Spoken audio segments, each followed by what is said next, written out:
ಆದರೂ ಈ ಬಿಸಿಲಲ್ಲಿ ಏನೋ ಮರೆಯ ಬಿಸಿಯನ್ನು ಬಿಸಿ ಸಾಂಬಾರು ತಿನ್ನೋದು ಏನಿದ್ರು ತಂಗಳನ್ನ ಮಜ್ಜಿಗೆ ಆಗ್ಬೇಕು ಅಲ್ಲ ಕಂಡೀಸ.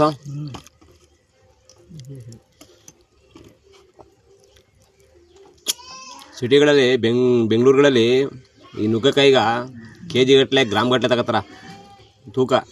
ಇಲ್ಲಿ ನಮ್ಮೂರ ಕಡೆಗಳಲ್ಲಿ ನೋಡು ಕೇಳೋರ ಗತಿ ಇಲ್ಲ.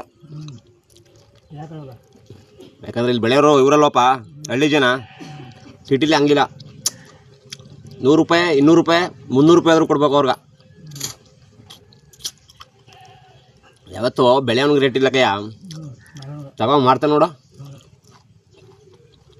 ಅವನಿಗೆ ಗಾದೆ ಹೇಳಿಲ್ವಾ, ಬಾಳೆಹಣ್ಣಿಗಿರೋ ಬೆಲೆ ಸಿಪ್ಪಾಗಿಲ್ಲ ಅಂತ, ಹಂಗಾಗ್ಬಿಟ್ಟದ.